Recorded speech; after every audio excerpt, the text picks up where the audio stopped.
Everyone, it's good to see all of you. Let's learn a little bit of Torah. It's Parshat VaYakhel-Pekudei. It's a double Torah portion. It's the final portion in the book of Shemot, and there's a lot to say about it, including how it ends. So I thought we could spend some time both today and maybe a few days this week looking at how the book of Shemot ends. Every book of the Torah has its own theme. And it's never as simple as one theme, but Shemot is very much about the journey from kin, from family, to nation. The transformation that needs to happen in order for us to go from literally Jacob's children to the children of Israel. Same people, same lineage, but a different way of understanding ourselves is both numeric. There are many more of us at this point. And then also a consciousness which is helped in a very complicated way by the passing of an entire generation. The desert generation, the ones who were liberated themselves from slavery, who we would call the survivors, almost entirely die in the desert. The only ones who remain are Miriam, Aaron, and Moshe, and their deaths actually are incredible points along the way. Moshe's death at the very end of the Torah is among the most emotional, at least for me, sections of the Torah. But we become a nation during this 40-year journey. We become a nation. And so the way that the book of Shemot ends is quite interesting when it comes to that framework. A lot of the end of the book of Exodus, the book of Shemot, is about the construction of the Mishkan, the tabernacle that needs to be built in the wilderness, in the desert itself, and all of the precious materials and all of the instructions, and also the clothing that the priests, Aaron and his children, wear.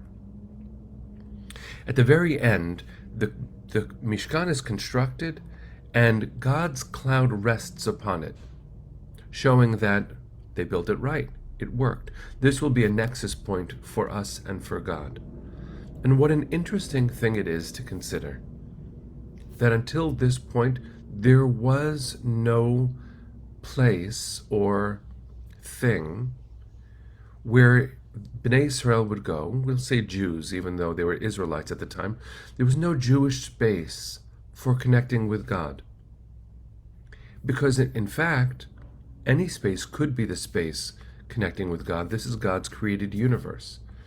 And so you might say, in today's world, I need to go to the desert to commune.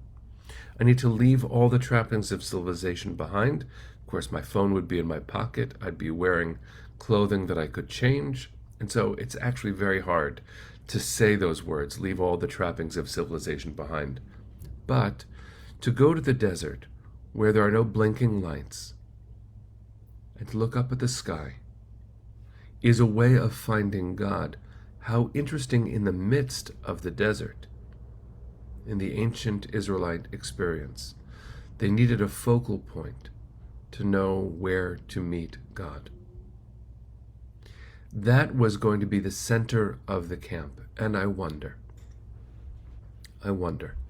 if the placement of the Mishkan in the middle of the camp was actually there not to be a place for meeting God, but actually a place where everyone would orient, which means if you are on the west side of camp, you faced east. But actually, if the Mishkan weren't there, your attention would be to those camped in the east. And if you were in the north, facing south, the same would be true. Maybe the necessity of the Mishkan was so that we as an emerging nation would have a focal point for our heart's attention. Today, friends, we have that once again, as a Jewish people at least, all around the world. I face east when I pray. But if you're, let's say, east of the state of Israel, you face west. But if you're in the north of Israel, you face south towards Jerusalem. And if you are in Jerusalem, this is actually in the Talmud too, you face the old city. And if you're in the old city, you face the Beit HaMikdash, where the temple once stood. And if you are on that Temple Mount, you faced where the Holy of Holies once was. If you ever go on the Western Wall tunnel tours, There's actually a space that has a little plaque that says, this is the closest spot to the Holy of Holies. And there's inevitably somebody praying there, often in tears. Now, the book of Shemot, the book of Exodus that we are reading this week, we are completing this week, doesn't have an idea about the state of Israel or even the Holy of Holies, except actually it does. Because the Holy of Holies in the ancient Israelite experience moved with them. The center of the Mishkan, of the tabernacle in the desert, was actually called the Holy of Holies. It was the ancestor to the permanent one that would be in Jerusalem. And we see through history that the word permanent is pretty difficult. Pretty difficult, not just for Jews, but definitely for Jews too.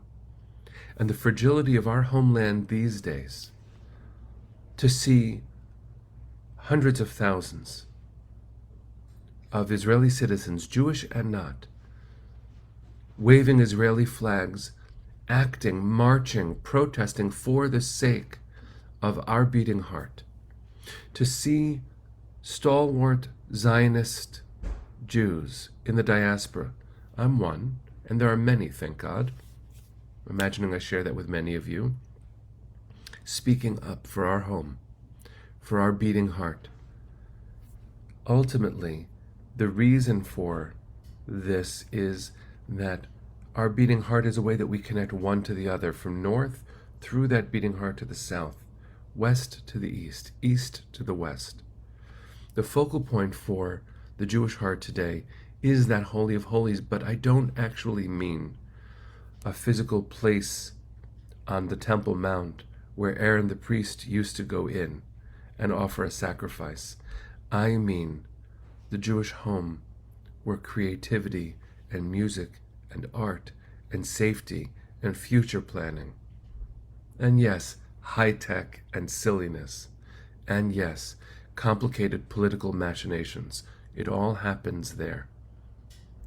Our hearts are inclined just as they once were, straight through the Holy of Holies into each other's hearts. We've managed during these 3 years to turn these very strange screens into portals into each other's hearts. As a Jewish world, these portals actually have a nexus point. It doesn't mean that physically I pray to a space, but through that holy space I call my homeland, we also reach as a portal into each other's hearts. In a certain sense, this Holy of Holies, right in front of me, is actually an imagined portal. So too in the ancient world. That's how we act as a nation. That's how we act as a family, by knowing that we are on the other side of this experience too. That through what I mean by God, I reach you, and you reach me. Our hearts are connected. They are unified, and that means they tremble together too. That's what holiness feels like. So I want to bless us to pray with open hearts and to let in those prayers with open hearts too, knowing that the work we do on behalf of our homeland is about strengthening a unified heart. May we be so blessed to be part of this great work. And may we see beauty happen because our hearts are so connected. Here we go, everybody. Let's have a good day.